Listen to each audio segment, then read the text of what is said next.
بسم اللہ الرحمن الرحیم۔ محترم عزیز دوستو، السلام علیکم۔ پیش خدمت ہے ایک خوبصورت سی کہانی۔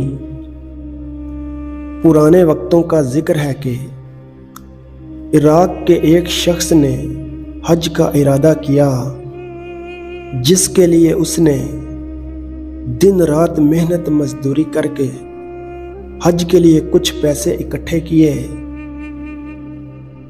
اور آج کل کے دور کی طرح اس وقت بھی لوگ قافلوں کی صورت میں حج پر روانہ ہوتے تھے، مگر پیدل۔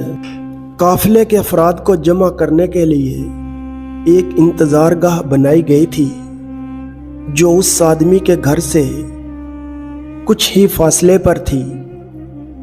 روانگی کے روز وہ آدمی اپنے گھر والوں سے بداع لے کر نکلنے لگا تو پھرتے جذبات میں سب کے آنسو نکل آئے، اور سب نے اسے اپنی دعاؤں اور نیک خواہشات کے سائے میں رخصت کیا۔ اس آدمی کے گھر اور قافلے کی انتظار گاہ کے درمیان ایک جنگل پڑتا تھا۔ وہ آدمی تیز تیز قدم اٹھاتا جا رہا تھا کہ جنگل سے پہلے ایک گھر سے اچانک کسی خاتون اور بچوں کے رونے کی آواز نے اسے چونکا دیا۔ ان آوازوں میں اتنا درد تھا کہ اس سے رہا نہ گیا، اور وہ گھر کے قریب پہنچ کر کان لگا کر کھڑا ہو گیا۔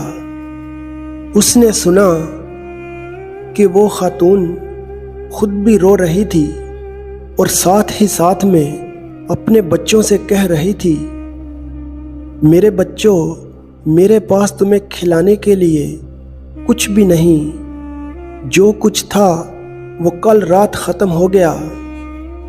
اور بچے بھوک اور پیاس کی شدت سے مسلسل بلک بلک کر رو رہے تھے۔ ایک طرف قافلے والے اس آدمی کا انتظار کر رہے تھے، اور دوسری طرف ایک بھوکا خاندان کسی غیبی مدد کا منتظر تھا۔ وہ آدمی شش و پنج میں مبتلا ہو گیا۔ آخر آسمان کی طرف نگاہ کر کے ہاتھ بلند کرتے ہوئے کہنے لگا، یا اللہ، آج میں عجیب دوراہے پر کھڑا ہوں۔ ایک طرف تیری عظیم عبادت ہے، اور دوسری طرف یہ بے بس خاندان۔ یا اللہ، نہ میں تیری عبادت چھوڑنا چاہتا ہوں، اور نہ ان لوگوں کو اس حال میں چھوڑ سکتا ہوں۔ میرے مالک، تو ہی میری رہنمائی فرما۔ اگلے ہی لمحے اس آدمی نے اس گھر کا دروازہ کھٹکھٹایا۔ خاتون نے دروازہ کھولا تو وہ آدمی بولا، بی بی، میں نہیں جانتا تم لوگ کون ہو، بس ادھر سے گزر رہا تھا کہ تمہارے رونے کی آواز نے مجھے رکنے پر مجبور کر دیا۔ میں نے تمہاری ساری باتیں سن لی ہیں۔ یہ لو، میرے پاس کچھ پیسے اور کھانے کی چیزیں ہیں، ان سے اپنے لیے اور اپنے بچوں کے لیے کھانے کا کچھ بندوبست کر دینا۔ وہ خاتون اپنے جذبات پر قابو نہ رکھ سکی اور روتے ہوئے بولی، اے اجنبی، پچھلے دنوں ہی میرے شوہر کا انتقال ہو گیا تھا، تب سے ہم پر مصیبتوں کے پہاڑ ٹوٹ پڑے ہیں۔ آپ کی بہت بہت مہربانی ہوگی جو آپ نے ہم غریبوں پر اتنا رحم کیا۔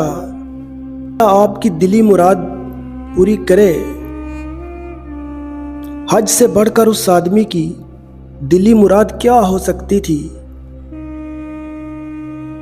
لیکن حج پر جانے کے لیے کچھ سرمایہ تو راہ خدا میں خرچ کر دیا تھا۔